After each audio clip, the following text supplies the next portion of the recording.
Welcome to the 2025 Miles Garage Tool Draft. Now we're going to lay out some criteria here first so that you don't get angry and you understand my methodology. I'm going to be going through and drafting in order of how I would buy them a bunch of my different tools here. First, I must own the tool. This is not going to include things that I don't own and haven't used.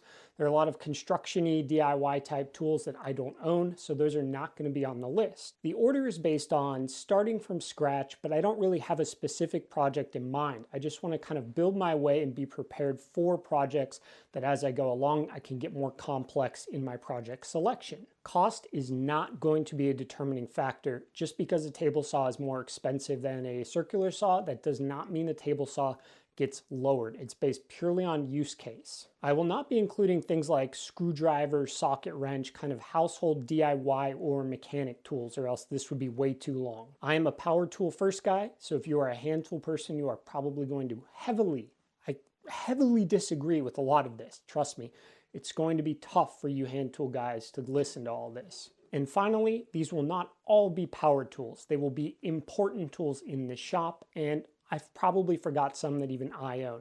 So if you see anything or know of anything that's not on my list that you think should absolutely be on there, put it down in the comments. Now, in order to keep this short, I'm only going to touch on each of these relatively quickly and just make the quick pitch for why I think it should be bought or had in the order that it's going. With the number one overall pick, I am including the drill and driver as a combo kit, as that is very common. This is absolutely number one on the list. You can get lumber cut to lengths by Home Depot, and as long as you can screw it together, you can make a lot of stuff. Drill some holes, screw it together.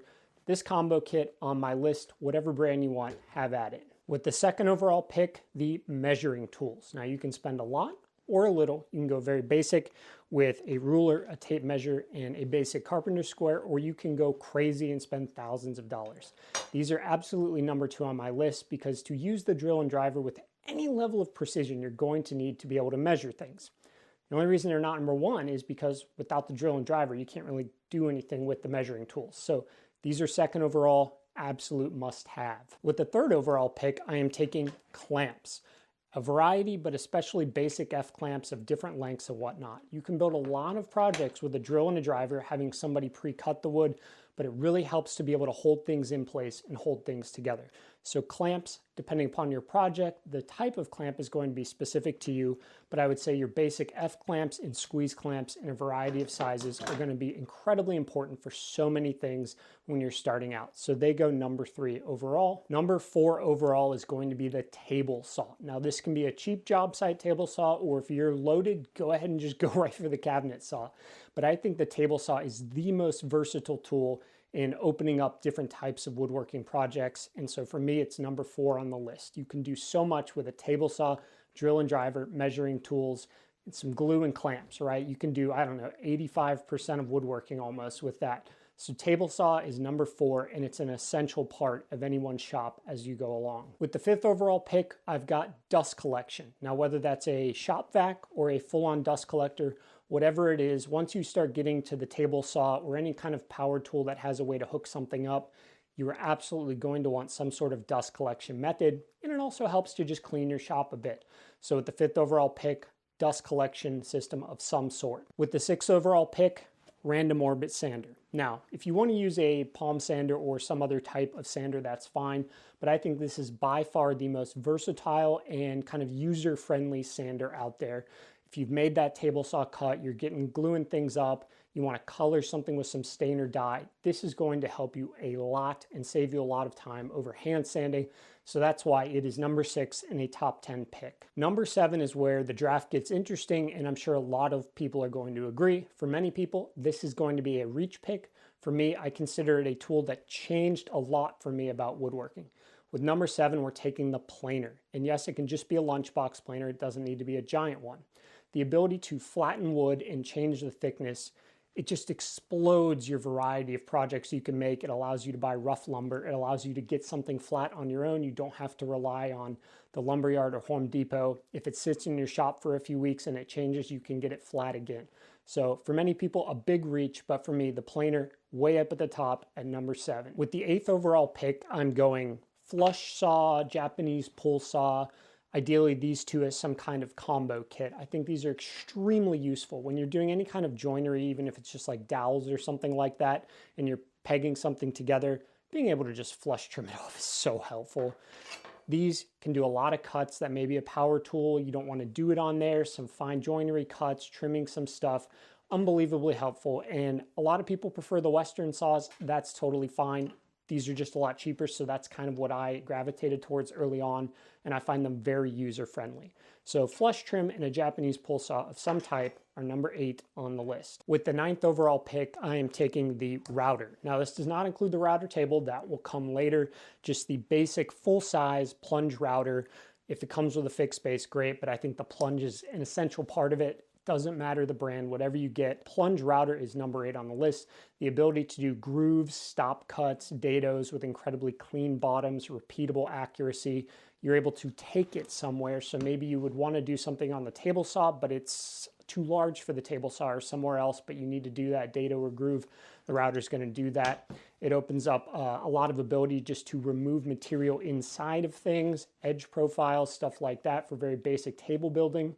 Flush trimming, all of that, templates. Number 8 on the list. I think it's an incredibly versatile tool, and I think a lot of people wait a little too long to buy it.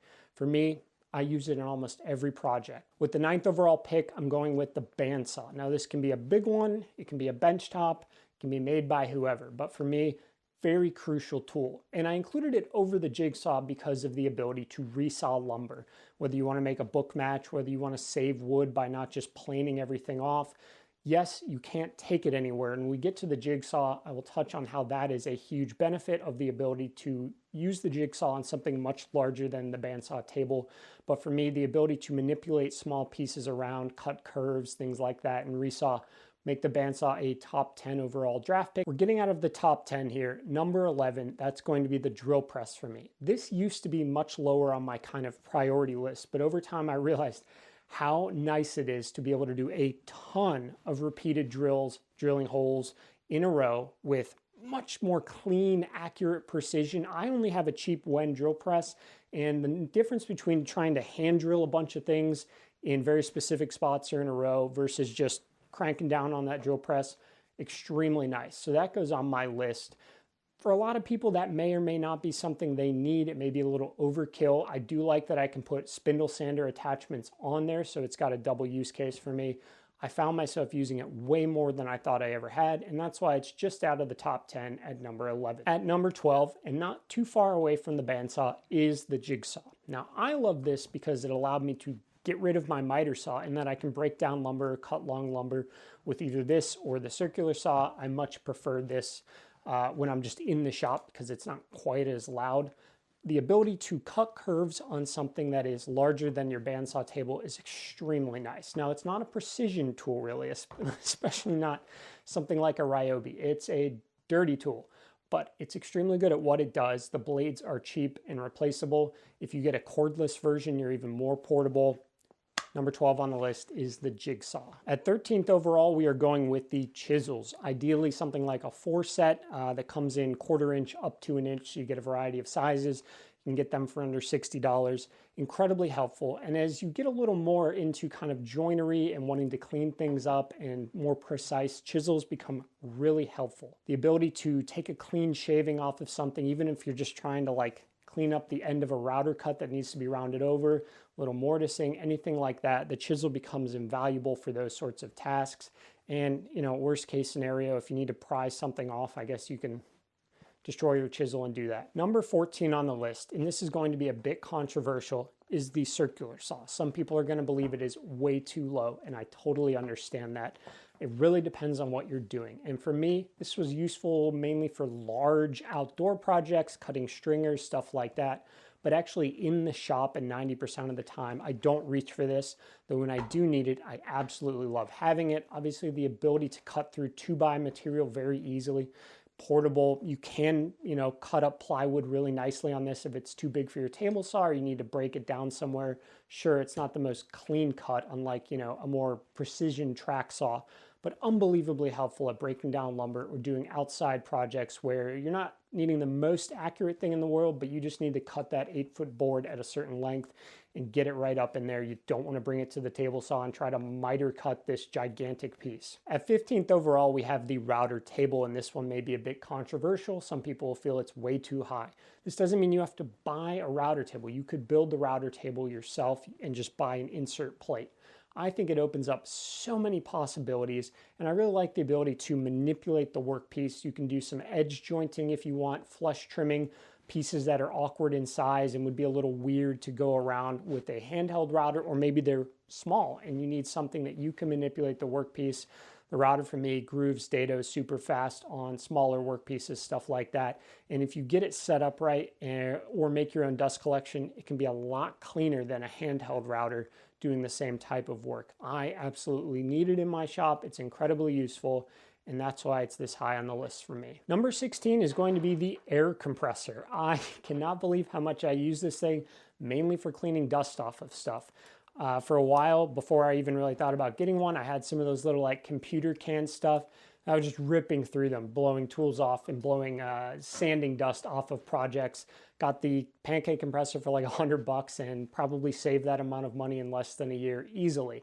Obviously, you can do all kinds of brad nails, nail guns of different type. If you're into pneumatic tools, kind of car sander, that kind of stuff, you absolutely can use that. The air hammers.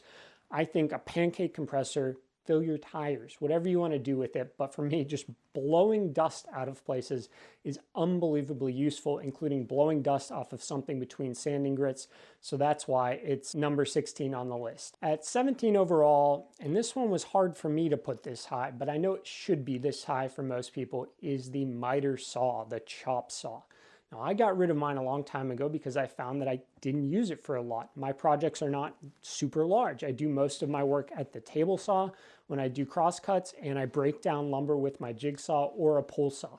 So I sold mine. I don't even have mine anymore. But for a lot of people, the miter saw, if you want to do a bunch of repeatable cuts quickly or very large, long objects, is going to be irreplaceable. It's incredibly important for certain people in some shops. It's a ways down on the list for me, but honestly higher than I'd probably have it. Maybe if I got another one again, I'd find myself using it more, but I never sit there and think I need a miter saw right now for what I do.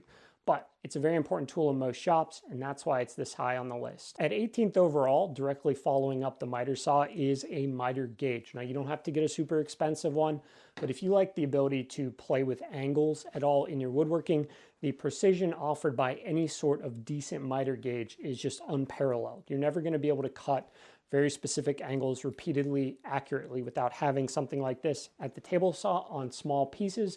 Otherwise, if you have a decent miter saw, you can do it on that, but I find that in a lot of miter saws, there's some slop and play in there.